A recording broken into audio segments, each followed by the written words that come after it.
ये है गुजरात का पाटण, जिसे पहले अनिलपुर के नाम से जाना जाता था।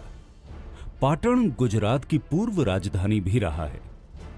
यहां है रानी की वाव, एक ऐसा स्मारक जो बेहद खूबसूरत और अद्भुत होने के साथ ही आधुनिक इंजीनियरिंग की दुनिया को भी आश्चर्यचकित करता है।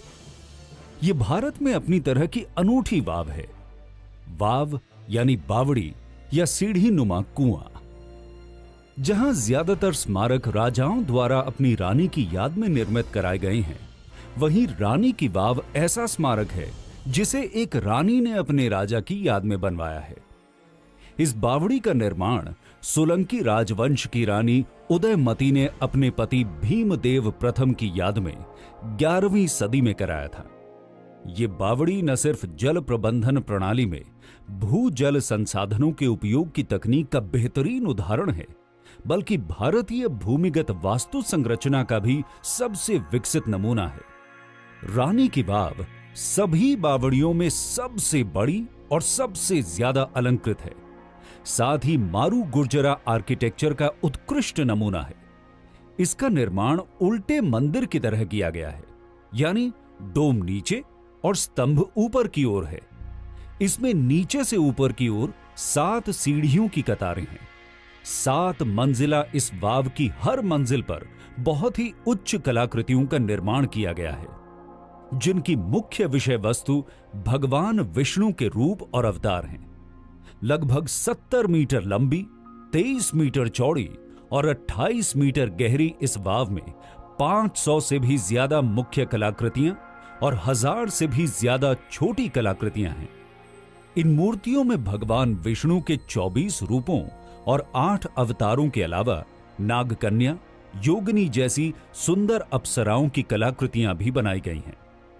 इन मूर्तियों की चमक देखकर ऐसा लगता है जैसे इन्हें वर्तमान समय में ही बनाया गया हो। क्या आप जानते हैं कि ये बावड़ी 700 सालों तक गाद में दबी रही? दरअसल 13वीं शताब्दी में हुए भूमिगत परिवर्तनों के कारण वो नदी ही विलुप्त हो गई जिसके किनारे ये बावड़ी बनी थी। बताया जाता है कि भूमिगत प्लेटों के खिसकाव के कारण इस क्षेत्र में बाढ़ आई और बाढ़ थमने के बाद ये क्षेत्र गाद में दब गया। ये गाद इतनी अधिक थी कि इसने 28 मीटर गहरी इस वाव को भी जमींदोज कर दिया। वाव के लंबे समय तक गाद में दबे रहने को ही इन मूर्तियों की चमक का कारण माना जाता है। रानी की वाव को दोबारा ढूंढ निकालने के पीछे भी एक लंबी कहानी है। दरअसल भारतीय पुरातत्व विभाग ने 1950 के दशक के मध्य में इसका उत्खनन शुरू किया, जो लगभग 40 सालों तक जारी रहा।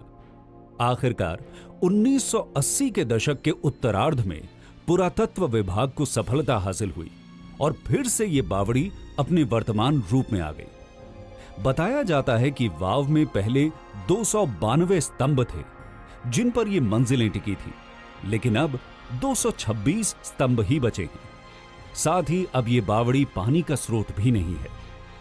पूरब से पश्चिम की ओर विस्तृत इस वाव के पश्चिमी छोर पर स्थित है ये कुआं, जो 10 मीटर चौड़ा और 30 मीटर गहरा है।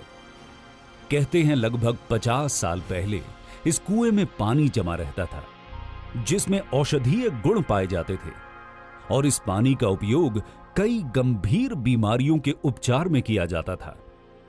पानी में औषधीय गुण का कारण वाव के इर्द गिर्द लगे आयुर्वेदिक पौधों को माना जाता है। वाव की आखिरी सतह में एक गुप्त द्वार भी है, जिसे अब बंद कर दिया गया है। इस द्वार से एक 30 किलोमीटर लंबी सुरंग जाती थी, जो बावड़ी से निकलकर सीधे सिद्धपुर नगर में निकलती थी।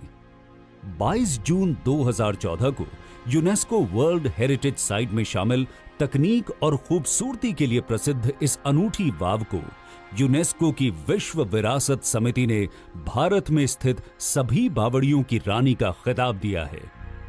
900 साल पुराने इस स्मारक से कई ऐतिहासिक पहलू तो जुड़े ही हैं। साथ ही यह स्मारक आधुनिक इंजीनियरिंग की दुनिया को चुनौती भी देता है।